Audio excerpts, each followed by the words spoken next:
Papalitan na ba si Claire Castro bilang spokesperson ng Pangulo? Naku, si Auntie Claire, galit na galit tungkol dito. O eto, panoorin po natin ang video na kung saan, naku, mukhang hindi spokesperson magsalita ito. Pinagtatawanan na naman siya ng mga netizens dahil sa lumalabas sa bunganga niya. Hindi na makontrol yung galit niya. Dahil nga naman, ito ang kanyang nalaman.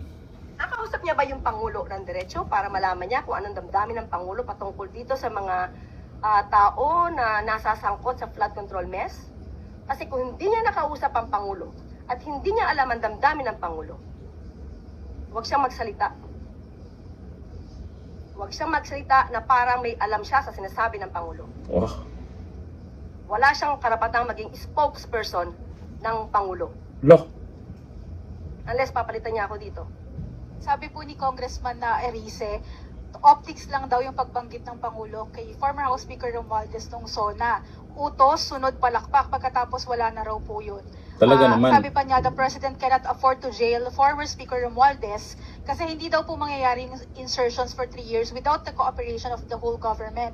Your comment po, and kung meron po bang update ang sa palasyo ang ombudsman doon sa sinabi ng Pangulo na will be done soon na yung filing ng multiple cases against Romualdez. Okay, unang-una, yan ba ang talagang kanyang mga sinabi? Kasi nahulog yung laptop kanina. Baka naguluhan. Kasi gulong-gulo yung isip dyan ni Congressman Erice. Parang hindi siya tumutugma sa katotohanan. hindi. Sure? Okay Eh. naman yung laptop? Okay, sige. But anyway, nagtataka nga ako kung bakit pa na ini-interview itong si Congressman Erice. Dahil ang kanyang mga sinasabi ay lagi may parang, I think, I don't think. Lahat ay puro sa galing lang sa kanyang isipan pero walang basihan. Walang facts. Puro theory. Alam niyo po, sa gobyerno, hindi tayo dapat Baka ikaw yun, lagi sa theory. Hindi tayo dapat lagi nabubuhay sa paninira. Ikaw yun Nakita ko nga po ang kumbaga yung script ng kanyang pinakahuling interview dito sa One News PH. Kaya tama naman po yung binanggit niyo, Ma'am Julie, no? Bago dyan, meron siyang binanggit patungkol dito na hindi lang flood control projects ang problema, kundi pati yung pagkolekta ng basura. Ang sabi niya dito ay meron siyang alam tungkol sa mga local government na ang tawag ay collect all.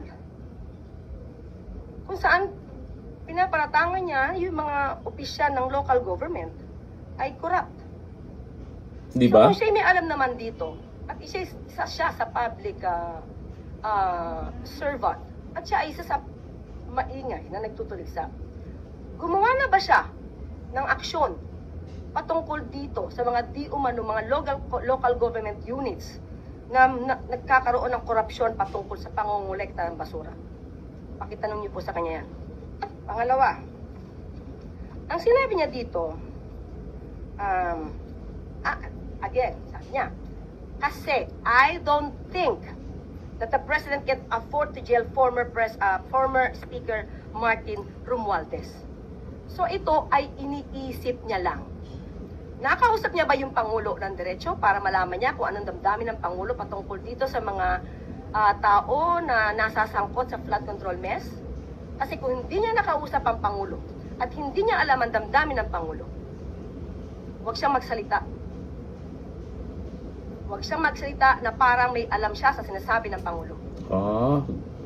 Wala siyang karapatang maging spokesperson ng Pangulo. Ikaw yun. Unless papalitan niya ako dito. Ay, tama lang, palitan ka. So kung ang binibigay niya lang ay yung nasa isip niya, patain niya na yung nasa isip niya. Patayin niya na yung kanya nasa isip. Dahil wala po yung katotohanan. Hindi nga. Sinabi pa niya, at sinunggahan itong si Lord, una sinabi ni Congressman Edice, sinabi daw, Speaker, if I'm going down, I'm not going down alone. Tapos, sinunggahan nga ni host, I don't think that the President can afford to jail former Speaker Romualdez. At muling sumagot itong si Congressman Edice, dahil laglagan na yan. Si Congressman Irice ang isa sa pinakagusto kong makausap. Kaharap kayo. At tatanungin ko siya ng diretsyo. Saan ang gagaling ang lahat ng sinasabi mo? Bigyan niya ako ng ebidensya dahil puro ganito na intriga. Mahirap sumagot ng puro intriga. Hindi tayo dapat, tayo mga taga-media, hindi tayo dapat nabubuhay sa intriga lang. Ay, parang ikaw yun ah. At pamilya.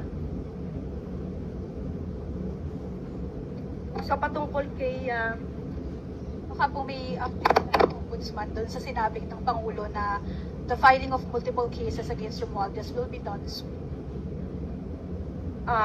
Sa ulat na nadidinig ng Pangulo, dahil meron di umano mga witnesses laban kay dating Speaker Romualdez, naniniwala ang Pangulo na kapag kumpleto ang ebidensya ay dapat masampahan ng kaso. Sino-sino ang unang tumutuligsa at nagsasabing meron silang alam at mastermind di umano ang Speaker? Hindi ba obligasyon nyo na nabigay lahat ang inyong kaalaman sa Ombudsman?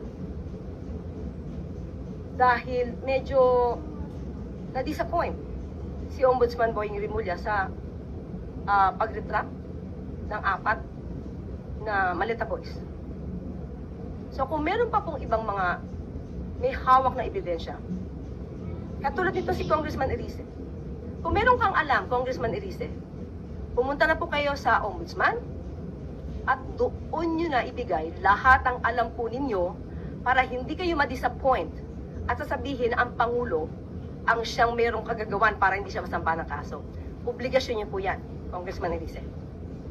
Oh, galit-galitan si Auntie Claire ah. Bakit? Yung may mga hawak man na ebidensya, nagtiwala ba sila sa Ombudsman? Yun kasi ang katanungan dyan. At ang tanong dyan, ba't galit na galit ka, Auntie Claire? Doon sa sinasabi kasi ni Congressman Irice nakaraan, maraming naniwala sa kanya. Pero bakit ngayon, dyan sa pinagyayaw-yaw mo, maraming natawa sa'yo?